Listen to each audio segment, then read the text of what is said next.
you can't come to the phone right now. I'm listening to Party Talk Podcast. Welcome to the Party Talk Podcast. I'm your host, Cooper Keimig, or known as Dr. Fantasy. It's just going to be me today. Mr. Fantasy and Commanders fan won't be here. I'll be picking up their slack. So today we're going to be talking about NFL Week 14 of fantasy football. But before we get into that, you guys know the rules. We'll get into Week 13's our predictions we had last week, kind of some things we went over. So we went over the waiver wire. We had Michael Wilson, Tyler Higbee, who only had 2 catches and 35 yards. I believe he's in the concussion protocol right now. Pat Freiermuth, the Steelers game was kind of a weird one. We'll get into that a little later, but we had 3 catches for 29 yards. Another tight end, we're telling you guys to pick up Juwan Johnson.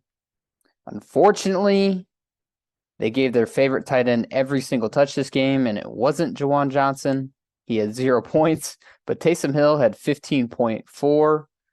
But is Taysom Hill, I think he's more of a running back. He had 59 rushing yards and a touchdown.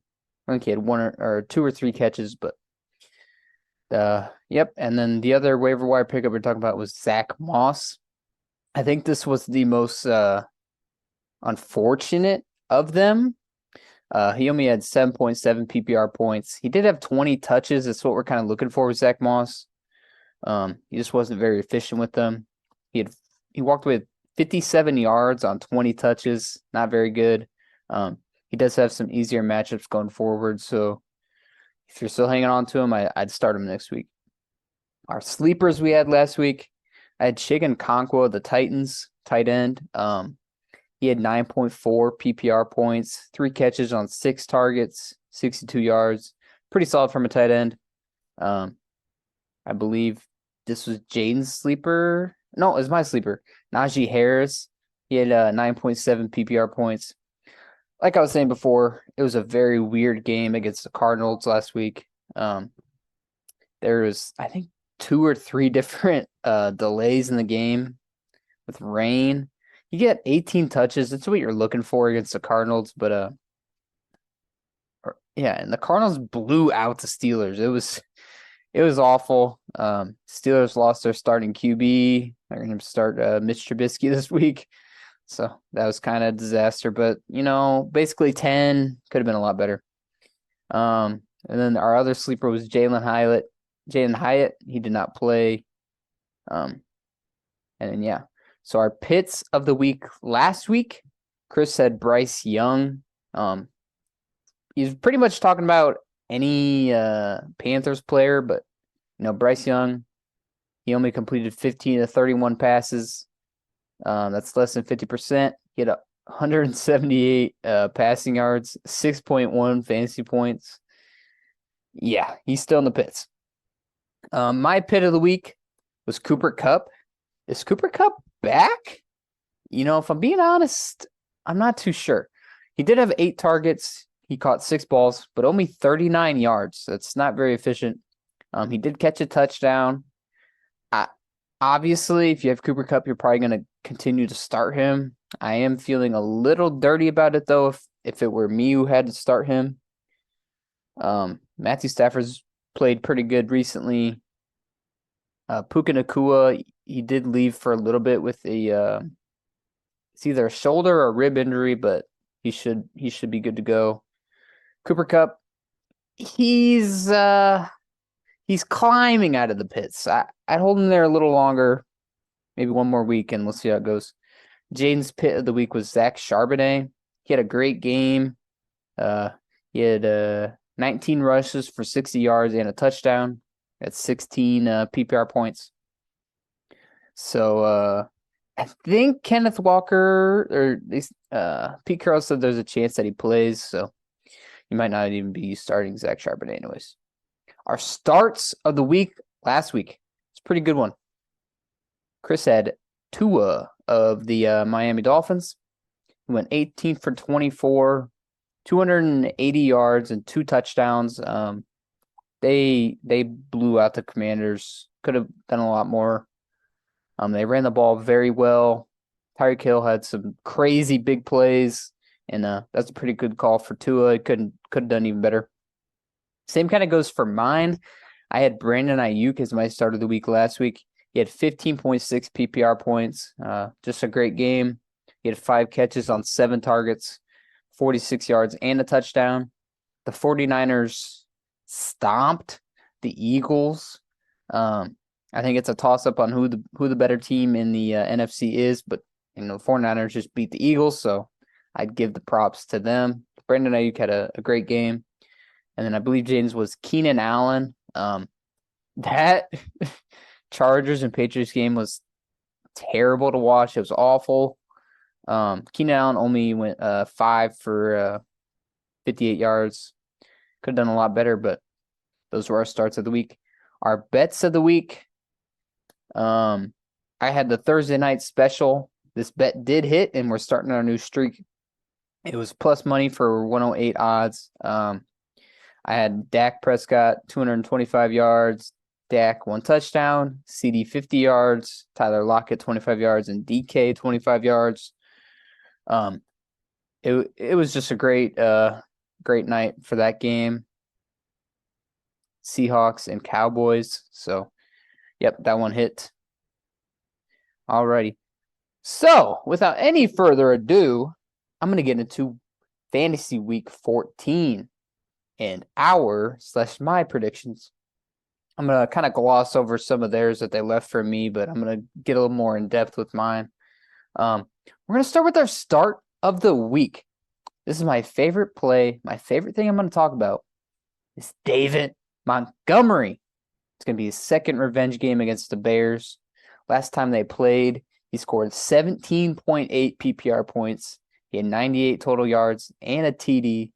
This Bears defense has gotten better since the trade deadline, but I love Dave Montgomery's matchup this week. I love the revenge game factor, and he's just been a workhorse. Every game that he's been healthy, he's basically scored a touchdown in every game he's been healthy, and I think Dave Montgomery's going to go crazy this week. Chris's start of the week is going to be CeeDee Lamb of the Cowboys. He's playing the Eagles. We go over this, every week. At least for my starts of the week, it's usually against the Eagles secondary. They give up the most PPR points to wide receivers. CeeDee's, halfway through the season has been going crazy. I think he's wide receiver 3 on the year. The Eagles give the most touchdowns, which we'll kind of get into a little bit later. And the over-under is 53, so CeeDee Lamb is Chris's start of the week. Let's take a look at a couple sleepers. We got some news today about the Vikings starting QB, and he's going to be my sleeper, Josh Dobbs. As being a Vikings fan, he's been pretty awful since he got hit in the head by Kareem Jackson, but I think he's over his unreported concussion. Look, I've had a few concussions. I'm pretty sure that's what I saw when he got hit in the head. Banished Kareem Jackson from the NFL. Anyways, I think he's okay now. He's got a pretty good matchup against the Raiders. They've been a better defense of late, but, Josh Dobbs, Justin Jefferson is back. I think he's going to force feed the ball to Justin Jefferson, but, he's got a plethora of other talent for tight ends and wide receivers. And I'm buying that Kevin O'Connell will start drawing up more designated runs for Dobbs, and I think he bounces back. And he's only rostered in 46% of ESPN leagues. So my sleeper of the week is Josh Dobbs. Chris's sleeper of the week is Jonathan Mingo of the Panthers. He says, I think there's a changing of the guard that's happening in Carolina with Mingo taking over the number 1 wide receiver slot from Adam Thielen. If you guys don't know, Adam Thielen's been struggling of late. He's just not getting the targets that he was early on in the season. Jonathan Mingo's only rostered in 12% of leagues, so he says, go grab him now. Let's take a look at the waiver wire. Waiver wire is looking pretty good this week compared to the other weeks. It's mostly because of injuries, sadly. But anyways, it's looking pretty good. Chris's favorite waiver wire pickup. With Tank Dell out for the season, I think a player we talked a lot about a couple weeks ago was Noah Brown. Chris has been pretty high on him, early on in the season, but Noah Brown's only rostered in 34% of leagues. They do play a tough Jets defense, but they play the Titans in weeks 15 and 17. Noah Brown, he's going to pick up most of the targets that Tank Dell, since he's not there anymore, Tank Dell's targets. Noah Brown without Nico Collins, I think 2 weeks in a row was a top 7 wide receiver. So, if Noah Brown's out there and you need a wide receiver this week or, in the fantasy playoffs, pick up Noah Brown. And then he's got another wide receiver that he likes, Elijah Moore, on the Browns. He's only rostered in 34% of leagues. I've been a big Elijah Moore fan. I think I talked about him one of the earlier episodes that we had. He was getting crazy target share, but every ball that I saw thrown him was just thrown out of bounds. It's crazy. Anyways, Elijah Moore, he's rostered in only 34% of leagues. Now he's with Joe Flacco running the show. He targeted Elijah Moore 12 times. Amari Cooper, who's the number 1 receiver for the Browns, had a concussion. He's most likely going to be out this week. And one more thing to add, he's had experience with Joe Flacco. He played with Joe Flacco for the New York Jets. And Elijah Moore should be the number 1 receiver for the Browns if Amari Cooper is out. So if he's out there, worth a pickup. I got 2 waiver wire pickups that I like. Ezekiel Elliott, this is 2017. Ramondre Stevenson is most likely out for the year, at least for fantasy football wise. They don't really have any reason to play him. He's probably the best person on that offense, so they might as well rest him for next year. Zeke's getting, he's getting catches. He's going to get 15 plus rushes. Why not? Why not? If you're getting 18 to 20 touches a game, you got to be picking that guy up. So that's Ezekiel Elliott. My last waiver wire pickup is going to be Zay Jones. Christian Kirk, he's most likely out for the season. He had that hard to watch play with his stomach. Kind of cost me a couple parlays. But anyways, Christian Kirk's probably going to be out for the rest of the season. Zay Jones, he's looked pretty good of late. He's finally getting healthy. He's going to pick up Christian Kirk's targets. Now, we don't know if Trevor Lawrence is going to be back. There's a chance, or they're not saying much about it. I did see a report that they're getting a little more optimistic. It's not as bad as they originally thought. Could be back in a couple weeks. So that's Zay Jones. He was a very good wide receiver last year. CJ Beathard, he's not a terrible quarterback. But I do like Noah Brown and Elijah Moore a little more than Zay Jones. So, if Noah Brown and Elijah Moore aren't there and Zay Jones is, he's worth the pickup. Let's go to our pit of the week. Chris's pit of the week.